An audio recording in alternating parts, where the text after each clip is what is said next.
Black Phone is from director Scott Derrickson, the mind behind The Exorcism of Emily Rose, Sinister, and Doctor Strange. He also wrote it along with C. Robert Cargill, based on the short story by Joe Hill.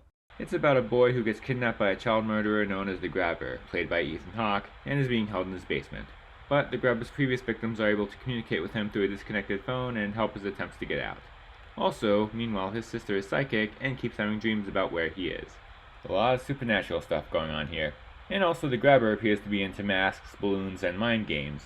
He actually makes a pretty creepy villain. Ethan Hawke really plays him well. When you think of horror villains who have a shot at becoming popular, you don't think of child abductors. But with the mask and the creepy personality, he has a chance of at least being a recognizable figure. And the main character isn't bad either, especially for a child actor who spends so much of the runtime alone in the basement. The scenes of the kid trying to escape are very tense. Despite the fact that he spends most of his time in the basement, his story still never manages to be any less than interesting. And everything that happens adds up in the end in a very satisfying manner. And it also works as a coming-of-age story. It takes place in the 70s and does a good job of replicating that era. I mean, I wasn't around in the 70s, but it does a good job from what I've seen of it. In the end, this is a very tense and creepy horror film with great acting. The story is kind of out there with the supernatural elements, but the villain and the struggle to escape him work very well.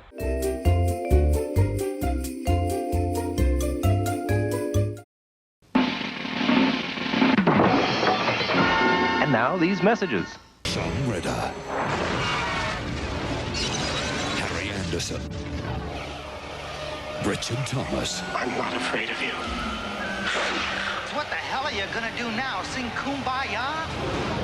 Take your pick. It is coming. Stephen King's amazing book, now a 2-part miniseries.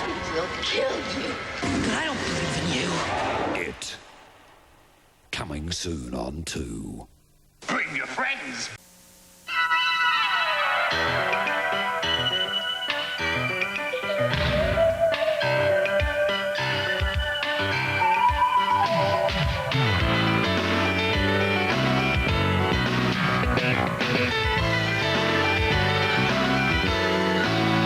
This is a Showtime feature presentation rated PG-13 by the Motion Picture Association of America. Parents may wish to consider whether children under 13 should view this picture.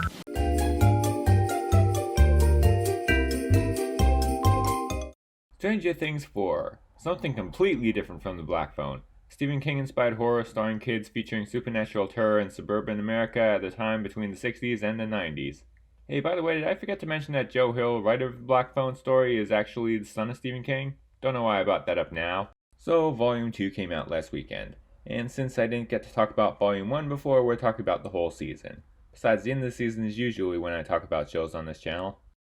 Anyway, this season the Upside Down still won't leave these poor kids alone. Now somebody from there is killing teenagers and they gotta stop him. Meanwhile, Joyce finds out that Hopper might still be alive in Russia, where his captors may once again be experimenting with something they shouldn't be. This is the darkest, scariest, and most violent season yet. They really amped up the horror feel here.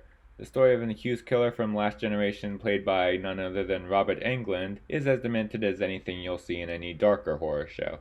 Something that's garnered a lot of attention is the length of the episodes. All of them are over an hour long, and most of them are feature film length. The final episode is almost 2.5 hours, over 45 minutes longer than the Black Phone, which was definitely a turn-off for me at first, but once I got into it, it wasn't that bad. I mean, yes, I could have done with shorter episodes, but at least they're putting this time to good use, although they should have made the final episode into 2 75-minute episodes. Even then, we'd still get the same long episodes that they want for some reason. But anyway, despite that, I think this might be the best season since the first one. The scarier tone really fits in with the rest of the series. The story is addicting despite being hard to binge due to the episode length. It's scary without giving up the lighter, more nostalgic elements. Although this season brings up the satanic panic of the 80s, and the last one involved the Cold War, which also bleeds into this one. So now they're bringing up more negative stuff about the decade. If it was going to go any longer than its planned 5-season run, it would basically just turn into Wall Street or something. Also, the villain ends up being the most interesting one we've seen so far, and I didn't even hate Erica here like I complained about in my Season 3 video. And the last episode feels big enough to almost justify its length. It's full of action, horror, and possibly the best use of a Metallica song imaginable. There's even a little bit of tragedy. Screw justice for Barb, the one who bites the dust at the end of this season deserves way more justice. And it opens the door for a potentially epic final season that I can't wait to see, assuming I still have Netflix by then. Stop sucking, Netflix. This season was worth the wait, bringing everything people loved about the show with an extra helping of darkness. Yet another great season of the only reason people still have Netflix.